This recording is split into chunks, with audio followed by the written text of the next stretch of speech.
ధనము కూర్చుకొనని మనుష్యుడు ఈ లోకములో ఎవరైనా ఉన్నారా? ధనము కొరకు ప్రయాసపడని వారు, బంగారము, వజ్రాలు, వెండి, ఆస్తులు, స్థలాలు, ఇల్లు, వీటన్నిటి కొరకు ప్రయాసపడని వ్యక్తి, ఆశపడని మనిషి ఈ భూలోకములో ఉండనే ఉండడు. అయితే ప్రియ సహోదరుడా, సహోదరి, మనిషి తన జీవిత కాలమల్లా కష్టపడి, చెమటోర్చి, శ్రమపడి, ఎన్నో బాధలు, కష్టాలు అనుభవించి వీటన్నిటినీ సమకూర్చుకొని తన పిల్లలకు, తన తరమునకు ఇచ్చి వెళ్ళును.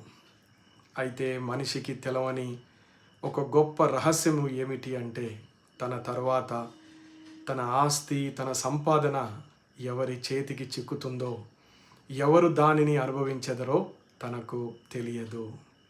అయితే ప్రభువైన యేసుక్రీస్తు వారు ఎంత గొప్ప దేవుడు అంటే, మన కష్టమును, మన ఆశీర్వాదమును, ఈ లోకములో మనము సమకూర్చుకున్న వాటిని రక్షించి, కాచి, కాపాడి, వాటిని మన పిల్లలకు, పిల్లల తరముల వరకు దేవుడు వాటిని అందించి మన తరమును ఆశీర్వదించును.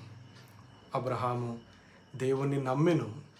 అబ్రహాము యొక్క ఆశీర్వాదములన్నీ ఈ రోజు వరకు కూడా ఇజ్రాయేలు ప్రజలకు అందుచున్నవి, వారి జీవితములలో నెరవేర్చబడుచు ఉన్నవి.